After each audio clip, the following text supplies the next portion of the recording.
Welcome back, guys, to Queen Cup Tarot. So this is going to be our second episode with Dr. Anjanette DiCarlo. First off, Dr. Anjanette, I want to thank you so much for coming on and doing our first interview together, which was really impactful. You shared a lot about trauma, pain, and how to translate it into power and stepping into mission. So I want to thank you for that. And for those of you that didn't check it out, you can go into the library and I've created a separate category so you can see these interviews. And in today's interview, we're really going to focus on frankincense, all things frankincense, from trading, a little bit about the history to its ecology, the biology, the ways we can use it in everyday practice, and a bit about how our ancestors are using it. So Anjanette, want to say hello? Hi, everybody. It's great to be back. Well, thank you for I really coming did back. enjoy that first interview. It was awesome. I was Yeah, nervous because I'm not an interviewer. I got all clammy and stuff, but whatever. You guys shouldn't be able to tell, but I was very nervous. yeah. And today we're going to get more into the substance of frankincense and the species of frankincense. Yeah, we're going to nerd out today. I love this. We're gonna And nerd out. Anjanette did a beautiful presentation. So there's going to be some slides and stuff. And then, and yeah, so why don't we get started? All right, great. Give me a minute here. I'm going to. Yeah, no worries. All right. Well, here I'm going to share my screen. And I'm burning frankincense while we're chatting here. What species are you burning? The Hajari. It's my favorite in the morning. Awesome. Okay. You see my screen? I am now screen sharing. Oh, yes. Okay. Beautiful. So I want to invite everyone to come on a journey with me to the majestic lands where frankincense grows. This here is a shot of a valley where frankincense is growing in Somalia.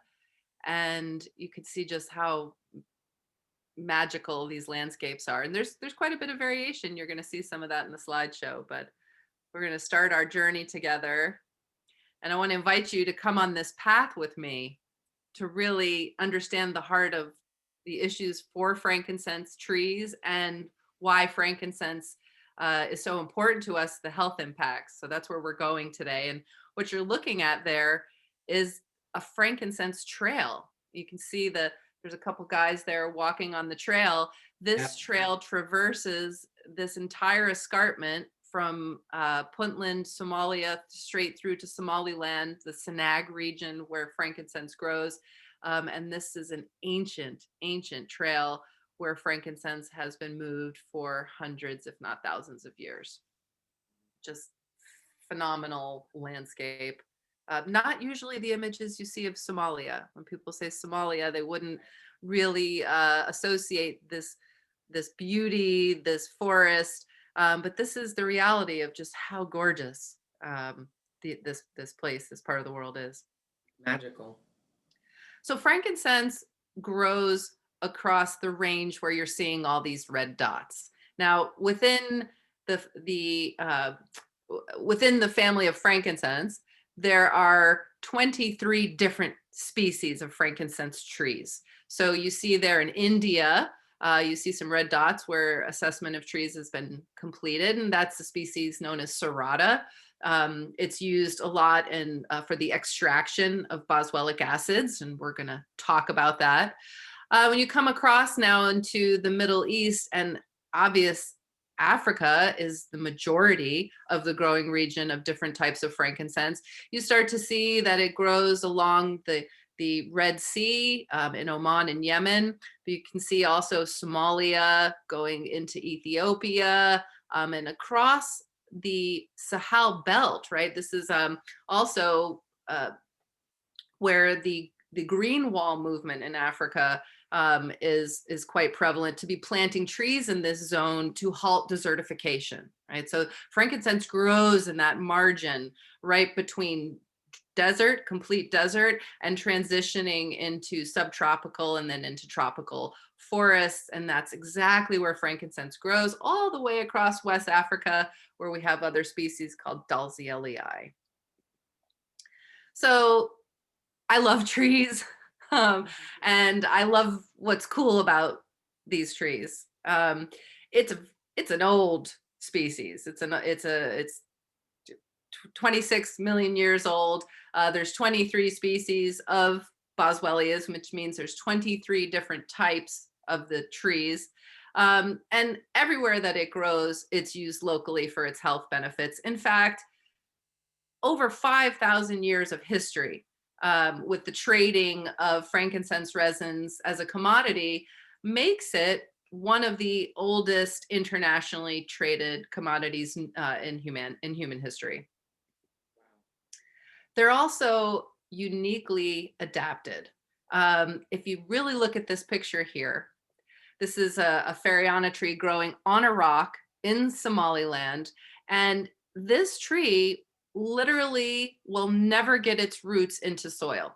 It's growing there completely on the rock for the entirety of its life. You see how the roots are starting to kind of make a ball at the base.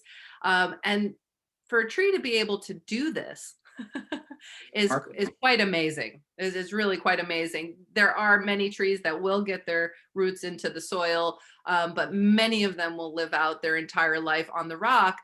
And in fact, they can do both, which, that's a lot of skill right there, right? Right. To be able to grow on rock or in soil, you've got some moves there. Right.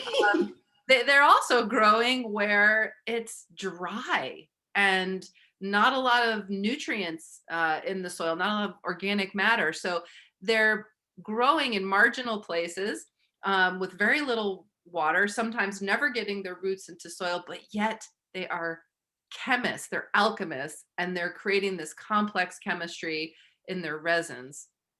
And we're going to get into that more. Okay.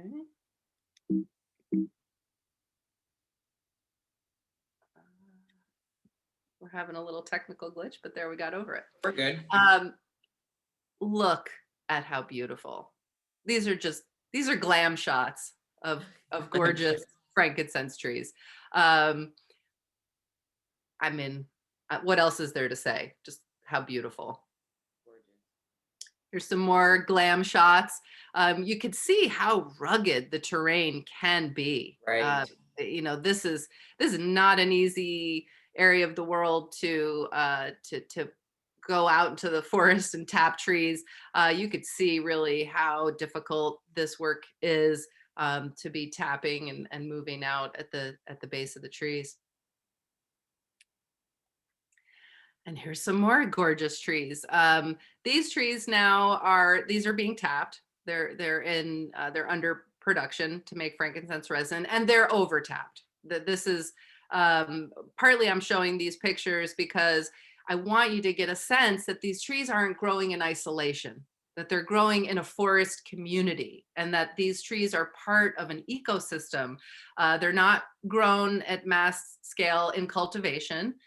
They are growing in the wild, and these are endangered ecosystems. Some of them, this one is the Almado Mountains, which means Black Mountains of Somaliland and Somalia. This is a very rare ecosystem, and many of the plants and animals in this ecosystem are endemic, which means they're found nowhere else than in this ecosystem. And so, in fact, the Fariana trees that grow here are endemic. The frankincense, one of the species of frankincense, grows nowhere else in the world. And so many of the species here are as important as the frankincense, but the frankincense, it's the star of the show, that's for sure. There is a lot of hope for what happens with frankincense trees, when they're managed properly, they will regenerate naturally. And I just love this picture because you get a really good sense. This is a baby carteri tree, and you see how it's growing out of the hole in the rock there. That's wild. It's what happens is you get a little bit of water and a little bit of leaf material, organic content in these small holes, and it's just enough for when a seed lands there, that it has enough water to sprout. And this is how they start, when they grow directly out of the rocks. And in fact, this will be probably one day like the tree I showed you that's living its entire life on the rock. And if the trees can do this, if the trees can overcome the odds and grow out of rock, then human beings absolutely have the ability to heal and do things that we didn't think we could do. Um, a lot of this work means talking to people. I spent a lot of time um, really understanding different perspectives, because the environmental problems that we're facing of overuse or driving species into decline, those are human caused problems for the most part, right? And so the good news about that is, if human beings are causing the problem, it means that human beings can change and heal the problem, Right. and become solution oriented in the way we organize ourselves, and become a partner with nature rather than dominating nature and trying to control nature and extract from nature and take from nature. If we change our perspective to see ourselves as part of nature, then we can partner with nature to create abundance for both nature and for ourselves, which is one and the same thing. But that also translates into getting to know each other as people. And so I'll never pass up a good opportunity to talk with anyone who works in frankincense. And in fact, the majority of what I learn are from these guys right here. And so that's my translator, Ahmed. He's my bridge, because he's educated in Ethiopia, speaks English, understands me, understands his folks.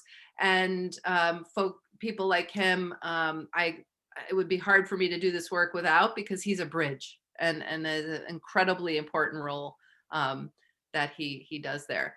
So we've been working for quite a while on frankincense, and I just wanted to throw up a slide of the publications, the academic publications that I've done in the last couple years.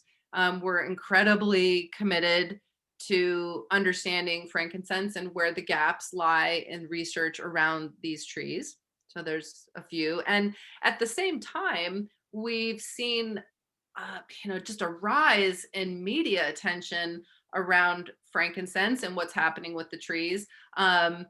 These are just some of the organizations that have interviewed me, or colleagues of mine that we've done talks, or companies have engaged to talk about how to protect frankincense going forward. And so that's a good sign.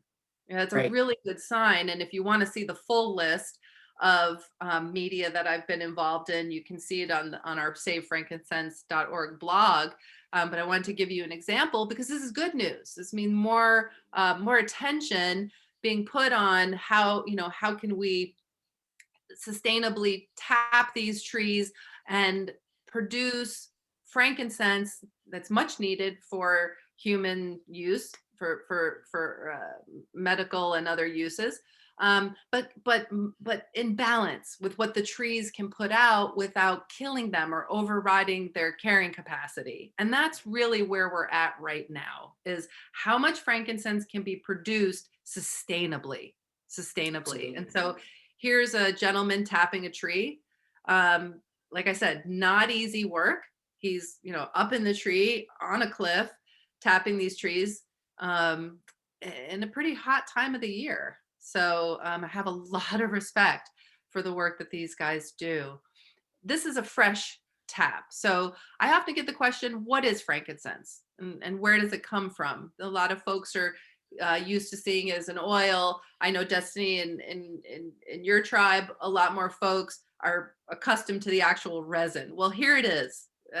This was a cut that was made right in front of me, and within 10 seconds, the frankincense resin started to ooze out, and you see it there, just starting to come out.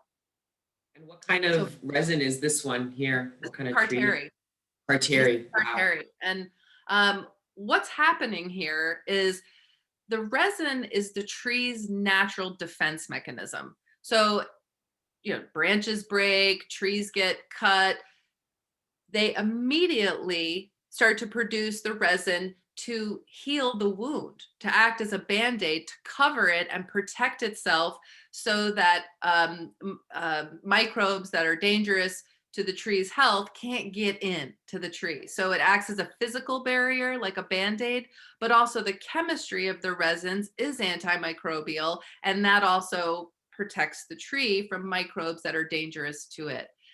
It also protects it from boring insects, insects that try to get into the tree. When they get through this very thin bark, they hit this resin and they physically get stuck in it and they can't penetrate any further into the tree. So just as frankincense is good for us, it's good for the tree. This is the tree's immune defense system. Here's an example. This is Papyrifera in Ethiopia. We're right on the border of Sudan here in Ethiopia. And what you're seeing there is a very well-managed tree. It's not overtapped. It has an appropriate number of taps. You see the tap on the top, right? In the close-up here, you can see the milky white resins coming out of the tap. And right below it, you see that darker black area? Yeah. That's last year's tap. And what they did was at the last time scraping the resin off, they left the resin so that the tree could make its natural Band-Aid and cover the wound from last year. And doing that is very sustainable to the tree. The tree will be fine if it's sustainably tapped, if it's done properly. It kind of reminds me of like if I were to scrape my knee and then the white blood cells create a pus and then eventually create a scab. It literally looks like that. Exactly. Well, and trees were here before us, and definitely frankincense trees were here before us. So we evolved with plants, right? And so obviously a lot of the immuno defenses that they have, we do as well. Though, you know, we're closely knitted together. And it's funny, we don't always think about that with plants as much as we do with animals or other things, but we're so closely related to plants in our evolutionary process. So yeah, it's pretty neat to see that. And it's also great for me when I'm in the field and I see people who are properly managing the trees. I would be very remiss if I did not acknowledge the work that women do in the countries where frankincense comes from. The women sort and clean the resins. When they're scraped from the tree, they'll often have pieces of bark, sometimes pebbles, because it's very sticky when it's first harvested. And the resins are brought in these jute bags. You can see sitting behind her in Ethiopia, they use only jute bags for frankincense, which is great. And it's brought in, it's great for the environment. That's why I'm saying that. It doesn't create plastic. It's also good for the resins because when they're fresh, they can air out a little bit. So women sit and sort resins like this. And I had so much fun with these young ladies, acknowledging them. They appreciated being acknowledged. A lot of times you'll see pictures of women sorting frankincense resin with their head down, really being ignored, not feeling comfortable to look at cameras or intrusions from foreigners.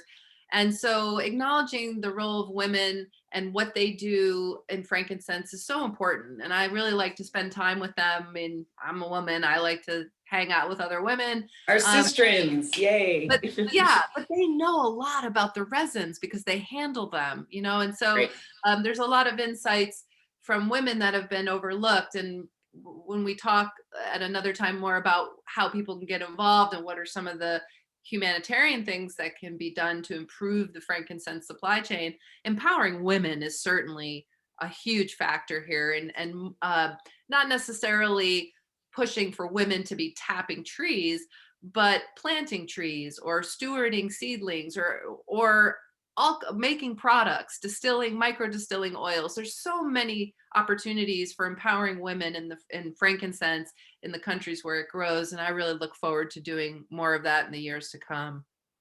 So after the frankincense has been cleaned, here's what it looks like. It's so beautiful. So what started as that milky white substance on the tree, after time and curing and drying, here's what it looks like. Beautiful. and you guys know what it looks like. Oh yeah. A lot of folks don't. It's neat to be interacting with people who actually understand the resins and have an experience with it. All right, so we're gonna switch gears here a little bit, and start talking about the therapeutic action of frankincense. I, for many years, have steered clear of talking about some of this because not wanting to encourage overuse of frankincense. Well, we need to be using, I've let that go because it's not serving the cause for me, in the sense that we need to be using frankincense, and using it sustainably and purchasing it ethically, because there's tens of thousands of people whose livelihoods depend on these resins. And also, if the trees are not providing a benefit for the communities where they live, why would they want to steward them? When you're in the poverty trap, you have to make tough choices between what you can spend time on and what you can't. And we all know that, even in our own lives. But when you're in a situation, and unfortunately, the majority of places where frankincense grows are the poorest of the poor. And that's just a reality. The majority of locations where it grows, we're talking about marginal lands and poverty. And so it's so important to use frankincense, but it's even more important to purchase it sustainably and ethically. So the traditional uses of frankincense, like I said in the beginning, 5,000 years of history. Where these trees grow in the countries like Somalia, Ethiopia, Eritrea, people have been using the resins for thousands of years for local and traditional applications. In fact, some elders have told me stories that the way that humans discovered frankincense resin was because they saw animals eating it, right? So there's some stories about baboons taking resins off trees and eating them, and then humans doing the same thing. So even the animals get in on it. In fact, Do even it. right, we haven't even talked about the bees. That'll be another great presentation. But even bees, we have footage now of bees collecting the resin on their back legs as they would propolis. Right. And also not just collecting the resin, but eating it. And so fascinating, right? So even animals are using frankincense. So it's been used locally for oral health, for gums and teeth, quenching thirst, relieving stomach aches, dressing wounds, preventing hemorrhaging. It's very prevalent in Chinese, and I'm actually a little remiss. I shouldn't say ancient Chinese medicine, because it is ancient, but it's still in use today. So frankincense was traded on the silk routes, and it became a part of Chinese traditional medicine, and it is still very widely used in Chinese medicine. In fact, I have all kinds of products from China that have frankincense and myrrh in them. It's in Ayurveda. Islamic physicians use it, and all of them, the one thing they agree on is used for inflammatory conditions. So those are the traditional uses before any Western or modern scientific studies being done to see what the health impacts of frankincense are. We know that it's psychoactive. And what we mean by that is that it has an impact on the brain. It's an entheogen. It promotes a spiritual mindset. And so the traditional use of it this way is very well established. Queen Hatshepsut was burning frankincense in the temple in Egypt 24 hours a day as a place of worship. I feel quite related to her in certain ways. And so that's very well established. Also using it as a fumigant, right? So the antimicrobial properties that we can identify now, traditionally people understood that it could be used that way, and we're fumigating bodies or clothing or rooms to clear the air. They're also doing that to ward off evil spirits in certain cultures. So last but not least, the Egyptians were using frankincense and myrrh to embalm because of its remarkable antibiotic properties topically. And you could go into museums, you will see displays of frankincense that were taken from Egyptian tombs. Amazing. Frankincense is also really safe. Sometimes people get the wrong idea with essential oils that just because they're safe, or aromatic plant material, that just because it's from a plant, it's safe. Well, plants can make some pretty dangerous chemistry, right? I mean, that's a misnomer. And really, some plants you have to take very sparingly and be very careful with them. And really, that's all substances, period. But frankincense is quite safe. It has minimal safety issues when it's distilled into an essential oil and or used as a resin. There's never been any serious or life-threatening effects that have been reported with frankincense. And so, of course, like with anything, if you know, drink a liter of it, you're going to have some problems. But for the most part, frankincense is really safe. Okay, so antimicrobial, antifungal, and antiviral activity. Well, there is a lot of strong evidence that it's antimicrobial and antifungal. And that's several different species of frankincense all demonstrating those properties. There is some variation between the different species in specific strains, but both the resin and the oils are both able to have this antimicrobial effect. A lot of the studies have been done in vitro, and that's important. We all need to always remember the difference between in vitro and in vivo. In vitro is in a petri dish. You know, you've seen those in labs, right? Yep. Pictures of them.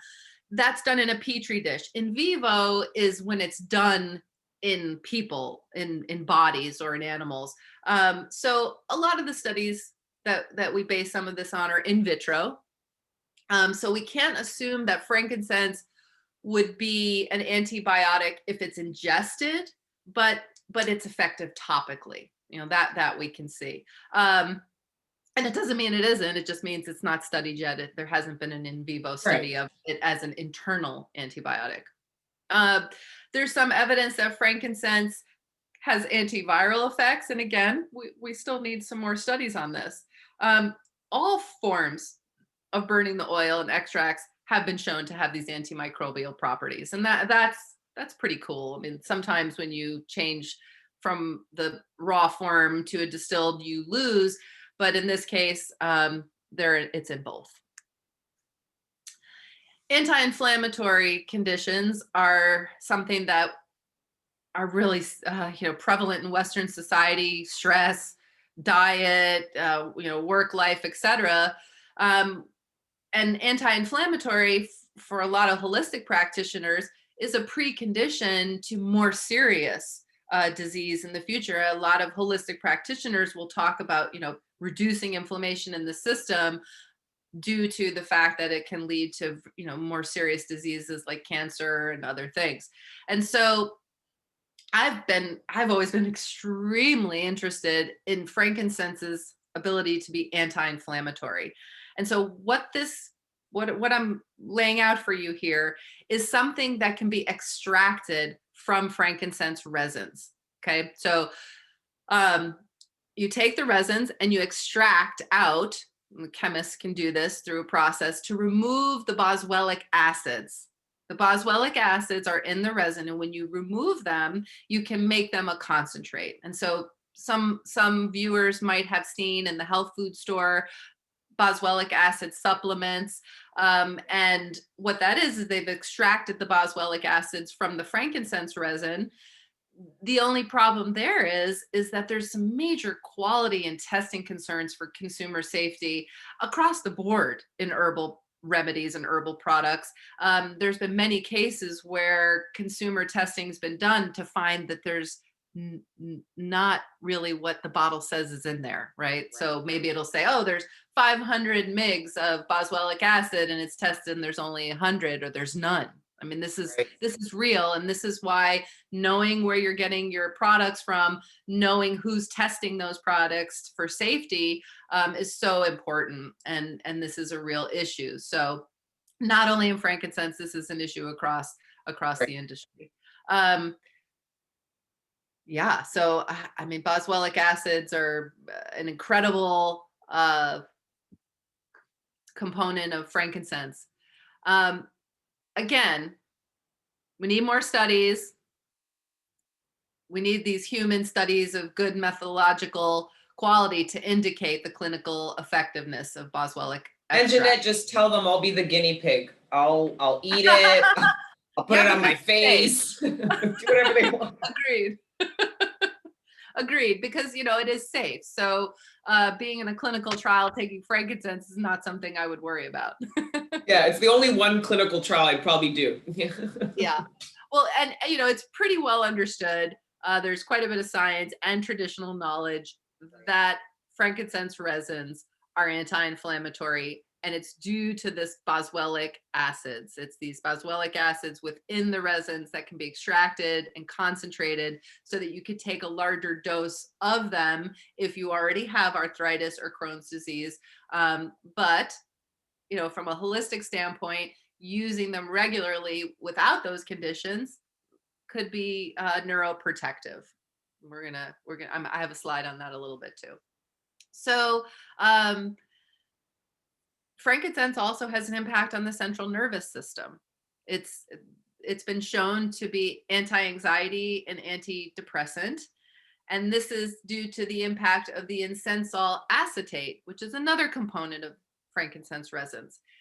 I should say there's over 300 compounds in frankincense resins. There's some variation there, but there's many different compounds in the resins. And that's why when I say the trees are alchemists, they're amazing chemists of what they're creating, I really mean it, because these are very complex chemistry in the resins. And so we talked about extracting one, which was one component in the resin, which is the boswellic acids. Now we're talking about another component called incensol acetate that's in the resin.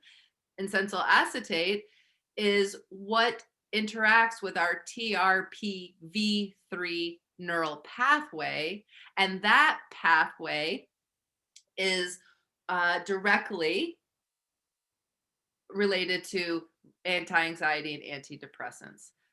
So we have the same pathway, so do mice. There have been studies on this, that the extracts, and particularly incensol acetate, seem to exert also an analgesic and sedative effect that's not related to the TRPV3 pathway. So they can do both, right?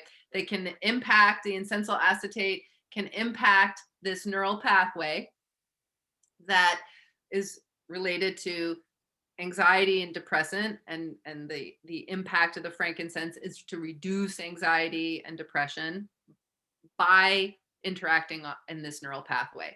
It can also interact with other pathways not related to this one that are analgesic, which is reducing pain, and sedative, right, which is to reducing anxiety and calming.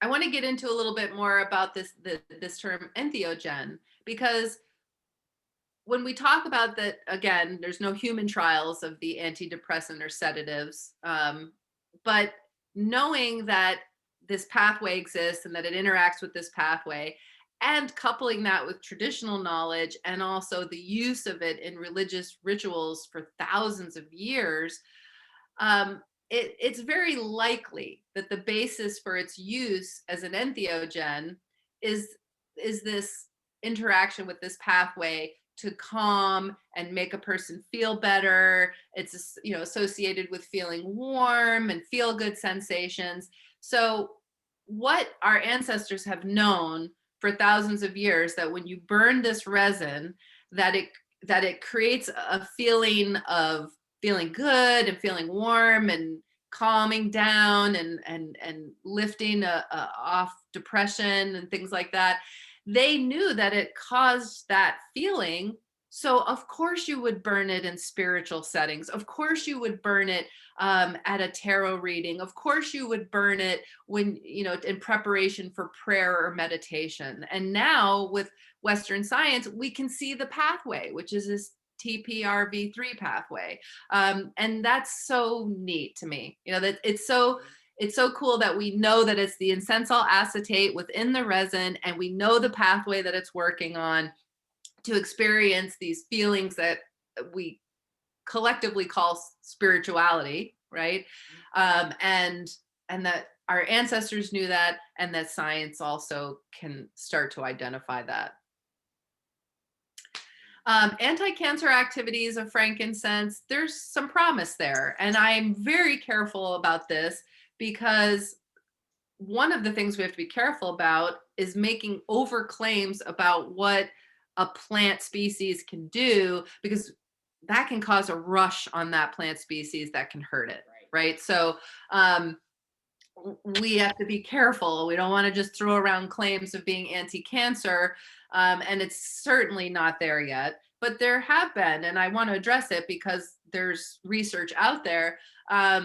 In vitro, there has been some success, but many things are successful in killing cancer cells in a petri dish. So there is some success there. There have been some studies in mice and rats, and what they do see is that over time, decreasing in tumor size happening in those studies. And so, that's promising, but there certainly will have to be more research on that before, we could do anything with that. But again, it's the boswellic extracts within the resin that have that anti-cancer activity.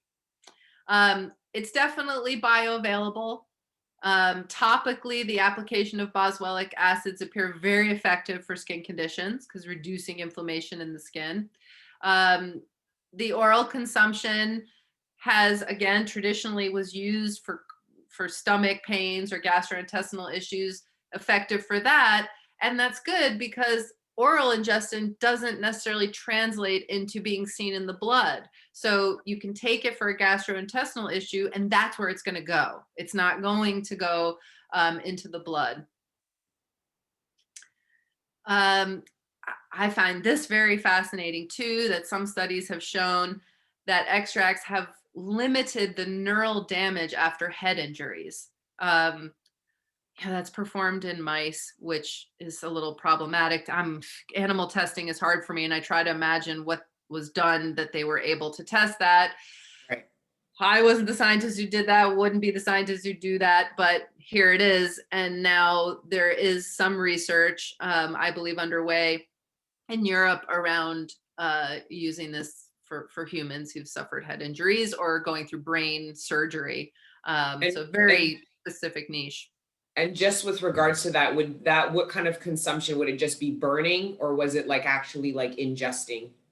These are high dose, very specific applications of it, and not necessarily just from general use. But what it shows is the potency of the components within the resin, that when they're extracted, that they can be used to heavily reduce inflammation.